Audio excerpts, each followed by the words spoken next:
श्रीमान योगी भाग 4 कथाचार. राजापूरची व्यवस्था लावून राजे तळ उठवण्याचा विचार करत होते. हातासरशी पुढचा मुलूक काबीज करण्याचा त्यांचा इरादा होता. तोच संगमेश्वरून विठोजी आल्याची वर्दी आली. विठोजी सांगत होता त्यावर राजांचा विश्वास बसत नव्हता. विठोजी सांगत होता, संगमेश्वरला आपल्या हुकुमाप्रमाणे तानाजीची व पिलाजीरावांची फौज तळ देऊन होती आणि फौज बेसावत असताना रात्री अचानक पालवणचे राजे जसवंतराव यांनी व शृंगारपूरच्या सुरव्याने छावणीवर हल्ला केला.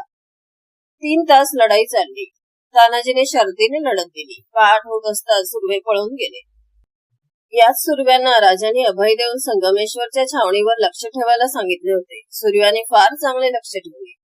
ती बातमी समजताच राजांनी राजापूरचा तळ उठवला आणि ते माघारी वळले. राजांनी संगमेश्वर गाठले. राजे तळावर येत आहेत हे कळताच तानाजी पुढे आले. सर्वांच्या चेहऱ्यावर आनंद दिसत होता. राजे साऱ्यांचे कौतुक करत होते. सुरव्यांच्या हल्ल्याला ज्या धैर्याने फौजेने लढत दिली तिचा अभिमान राजांनाही होता. राजाने विचारले, तानाजी तुम्ही भेटलात, पण आमचे दुसरे सेनापती पिलाजीराव कुठे आहेत? तानाजी हसला.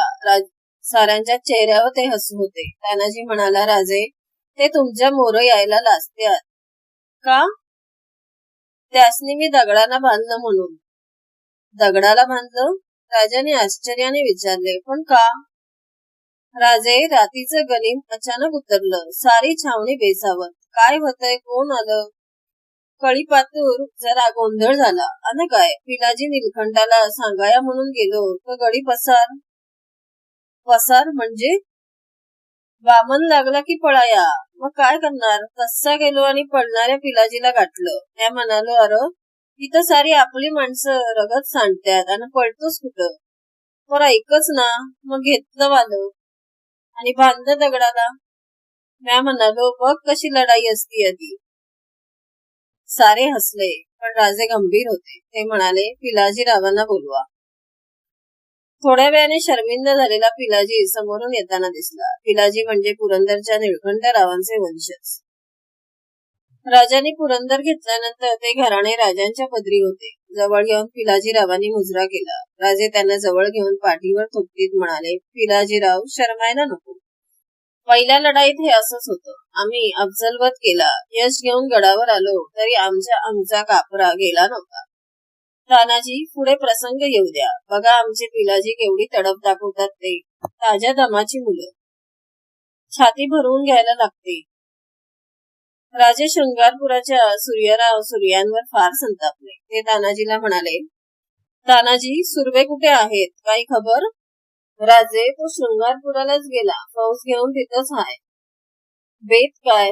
राजाने विचारले. बेत? तानाजी द्वेषाने म्हणाला. राजे हुकूम नव्हता म्हणून गप्प बसलो, नाहीतर एक डाव मला शृंगारपूर बघायचं होतं. ते नंतरही बघायला मिळेल. तानाजी हे सुरवे सावंत आपली माणसं. चुकली तरी सुधारतात का ते पाहायला हवं. त्यांना संधी मिळायला हवी. मग ती दिसलीच की. पन्हाळ्याला हे दोघं बी तलवार घेऊन उठले. ते मनात ठेवलं नाहीसा. उलट त्यासनीच छावणीवर नजर ठेवायला सांगितलं सा. चांगलं पांग फेडलं त्यानं. सबुरीने घे तानाजी. जे जसवंतरावाचं झालं ते सुरव्यांचं करायला अवघड जायचं नाही, पण अजून संधी देऊ. राजाने आपला वकील सुरव्यांकडे पाठवला. राजांचा निरोप होता, सूर्यराव कारण नसतं तुम्ही विश्वासघाताने आमच्या छावणीवर हल्ला केला. याचे आम्हाला दुःख आहे. हे वर्तन अक्षम्य आहे. असे असूनही आम्ही ते मनावर घेत नाही. आमच्याशी बेईमानी करणाऱ्या जसवंतरावाला तुम्ही आश्रय दिला आहे. त्या जसवंतरावाचा मुलूक काबीज करण्यासाठी आम्ही सिद्ध झालो आहोत. आमचा निरोप पोहोचताच तुम्ही आम्हास पालीस येऊन मिळावे. आमच्या मनात काही राहणार नाही. राजाने उदार मनाने हा निरोप पाठवला. सूर्यरावाने वकिलाला तुम्ही पुढे जा, आम्ही मागोमाग येतो म्हणून निरोप पाठवला.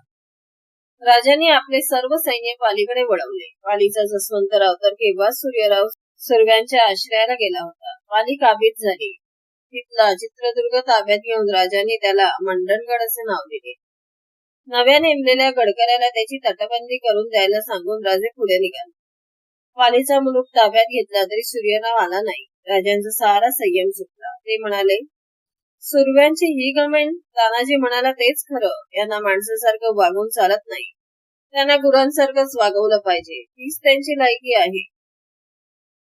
अन जसवंतरावाचं काय? तानाजीने विचारले.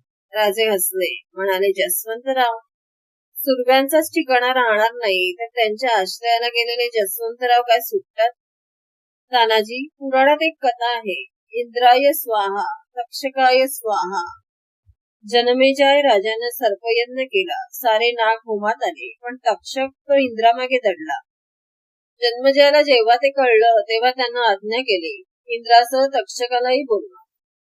पालवणकर आणि त्यांचे इंद्र सुर्वे दोघांची गत आता तीच होणार आहे. उन्हाळ्याचे दिवस. कोकण भाग पुष्कळ उकाडा होता.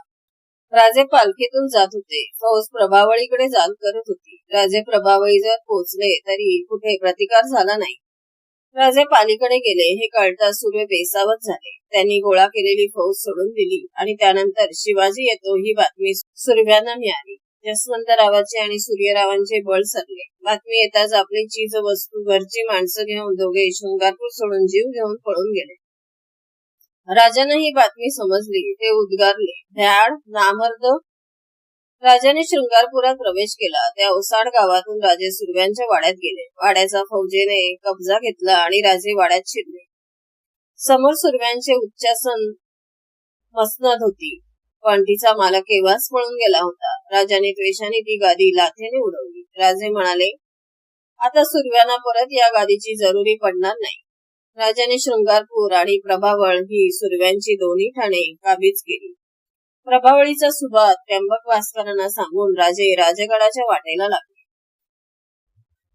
व्हिडिओ आवडल्यास लाईक, शेअर आणि सबस्क्राईब करा आणि नोटिफिकेशनची बेल दाबा, म्हणजे माझे व्हिडिओ अपलोड होताच तुम्हाला नोटिफिकेशन मिळेल.